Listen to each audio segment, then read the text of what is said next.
This beautiful, fruitful Treaty 2 land has provided belonging and sustenance to humans for 10,000 years.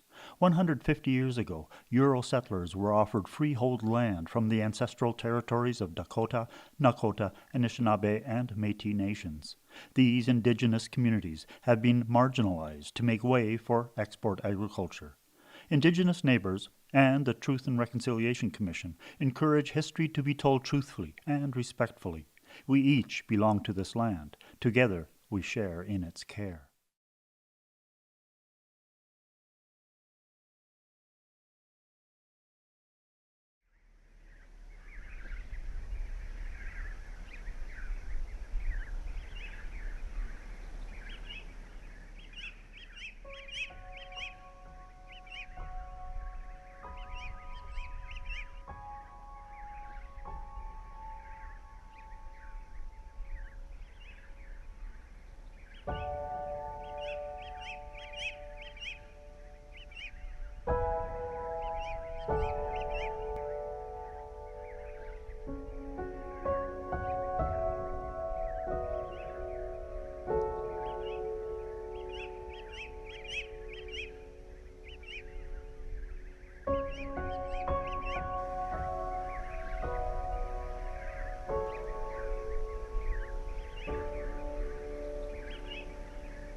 Visitors to this farm, you know, even when this wasn't the most glamorous looking place, it was always the first place they came to. Everyone gravitated to the barn, whether it was in pristine condition or poor condition. It was the place that everyone wanted to go to.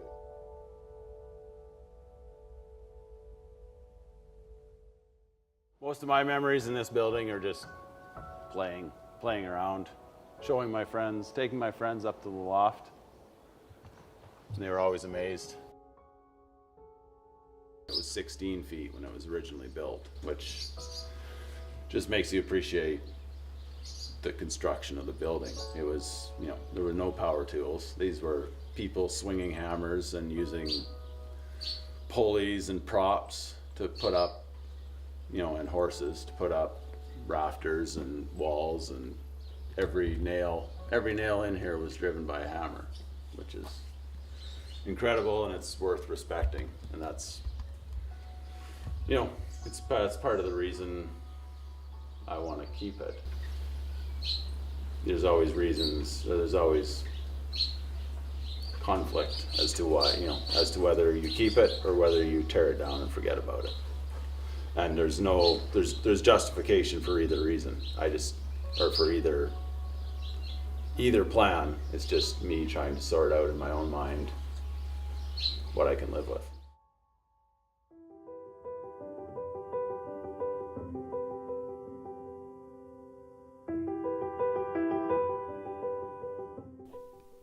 The farm had been in existence for over 30 years when I was raised here at Chain Lakes Farm in 1918. The land had been transitioned from traditional hunting ground to farmland in the late 1800s. The buffalo, or bison, had disappeared from the plains a few decades before that, and the land left for grazing, as it was not suitable for crops, was now shared by horses, cattle, and sheep, in addition to the deer who roamed the valley just to the west. Annie and Clint Wetter Sr. bought the farm and had a fine house built for themselves and their boys. At the time, Reg, Jack, and Bill. Clint Jr. was born at this farm in 1919. A team of up to 16 carpenters under the direction of a Mr. G.D. Robinson built the house in 1917 and returned the following year to build me. I was a beauty, strong and straight, with a gambrel roof and 16-foot walls. I am 48 feet wide and 90 feet long. Built of sturdy BC fir, which was shipped to Dand by train and hauled by team and wagon from there to here, and dressed in red and white, I was an imposing grande dame on the landscape.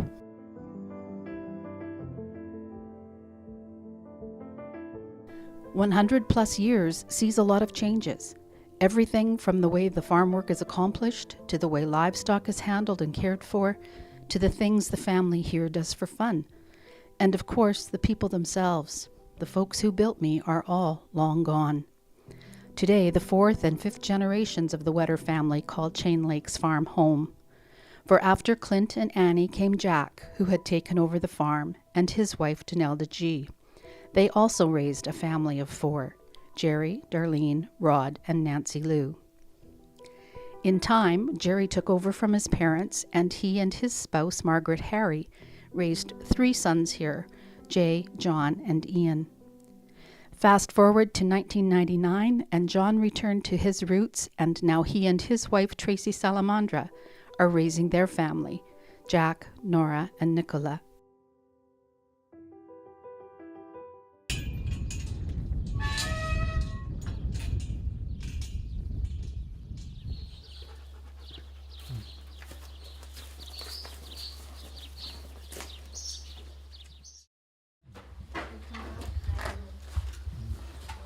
This is the old oat bin that rolled oats for the cattle. So this, even when I was a kid, I'd come in here and scoop out some rolled oats. This is the old actual roller that was up on there, and then that was fed from an storage bin up top. So yeah, as a kid, I'd come in here, I'd flip this to on. This thing would start rolling, and then you'd kind of just walk over here, and this little thing, this little thing stopped the flow of the oats, like that. And the oats flowed through into that, accumulated in here. And which I often did, you'd forget. You'd go and do other things. You'd turn this on, it would take about 15 minutes to fill that. And you'd forget, you'd try to multitask, right? Which is usually not a good thing to do, ironically, but you'd, try to multitask, you'd come back, and this door would be wide open, and there'd be rolled oats poured out all over the floor. So you'd have a mess to clean up. So just when you think you're being efficient, you realize that you've just caused yourself more extra time and work. But, yeah. I understand John's dilemma. I really do. When I was rescued in the 60s, I still had purpose and I served it well. Today, that purpose is nebulous. I represent the past, an era that will never come again. There is value in that, but I also know that everything on a working farm has to pay its way. I'm no longer needed for the many reasons I was built, and the value I hold versus the cost of rescuing me again, it's not an easy decision.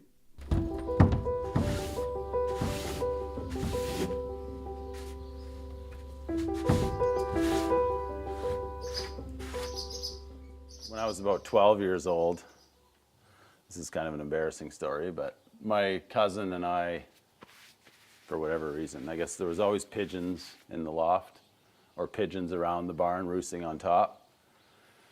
And as we were, I guess, just walking around being kids, one pigeon flew from outside and flew straight through a window into the loft, which we kind of thought was funny.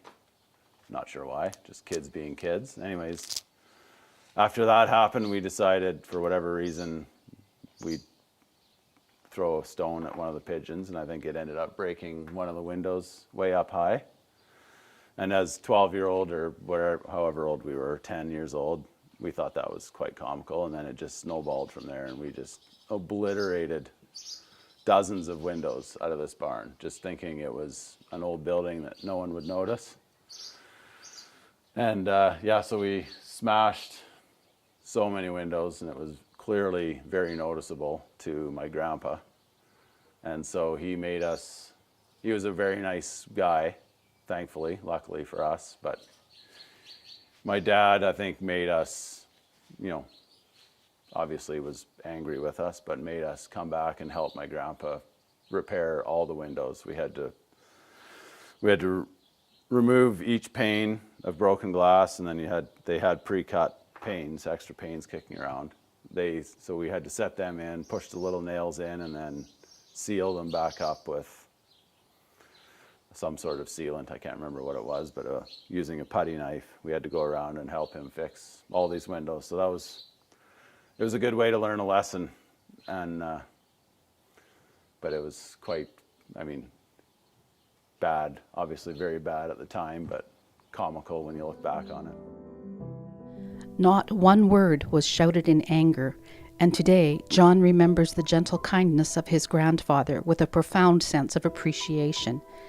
You might say that what started out as a painful experience for all of us has ended well. In a fitting twist of fate, John the window breaker became John the caretaker.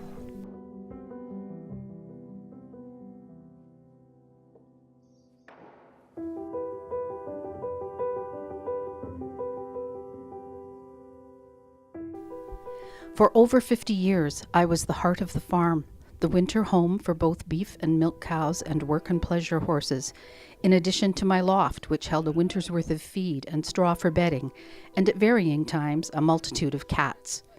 And children. For 5 generations they have been drawn here. To them I have been a magical place, but I think they brought that magic with them. Within my walls, imaginations were free to roam year-round, and anything was possible.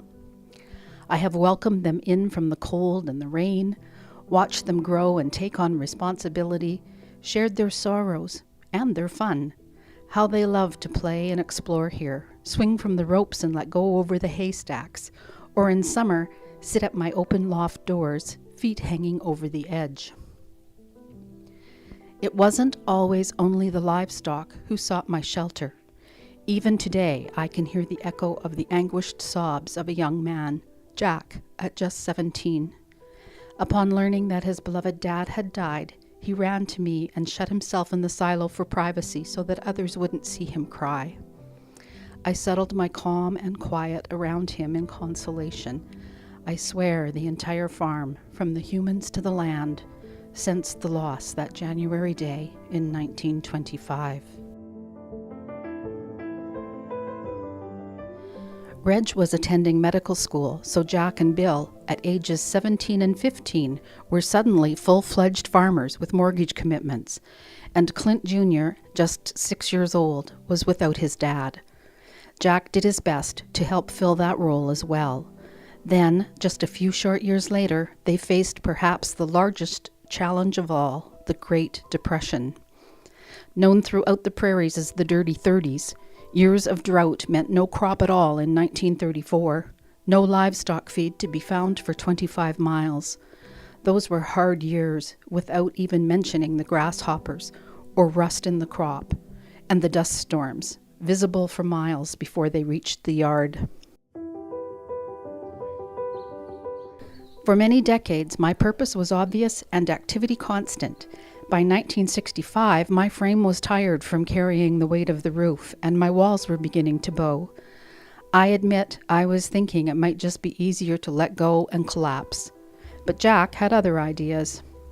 Although I no longer housed teams of horses, tractors had gradually taken over the field work beginning in 1937. There was still a herd of purebred Hereford cattle, not to mention prize-winning bulls, to shelter and feed to protect from the weather. So that winter, a work team literally moved in with the family and proceeded to cut me down to size.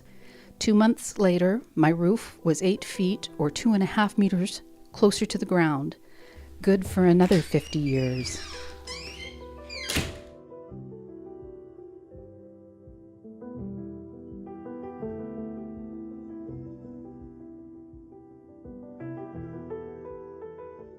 These were the slings. These are hardwood, fairly rough, but these are hardwood boards. These were the slings that brought the hay up into the loft. So the hay it was just loose hay that was brought into the loft using the pulley system, and a team of horses at one end, and the big doors with the peak, which was the the peak has a purpose. It's where the track extends out past the eave of the barn. And then these would hang down. The hay would be bundled up.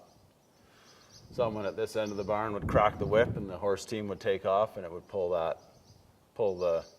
hay and these racks up to the top of the track system, and then the track would be brought inside to the barn, and then these slings would be tripped, and the hay in a big cloud of dust, I'm assuming, I was never part of that process, but in a big cloud of dust would plunk down onto the floor, and it would be stored in the loft, which was the purpose of the loft. And from there, the hay would be forked off the ground or off the stack and into holes in the barn floor down to the pens, the cattle pens.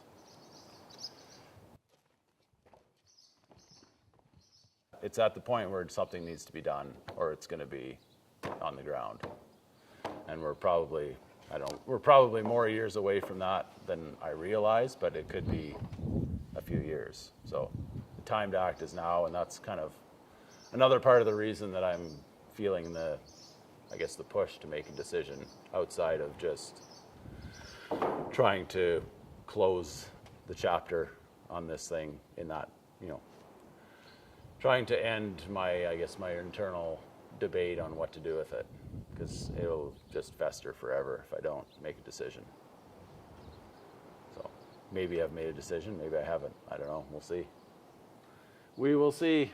Could be a couple years yet, but hopefully. I envision a beautiful building standing right next to where it is right now and being put to good use. Me being happy. It's easy to forget that everything had to be built from scratch when this land became a farm. Shelter for humans and beasts, fences to keep livestock, the very fields that today stretch as far as the eye can see. I've seen and learned so many things, and one thing stands out above all else. It's this. Through all the changes I have seen, and for all the changes that will come, there is only one constant, the land. For all else there is only, this too shall pass.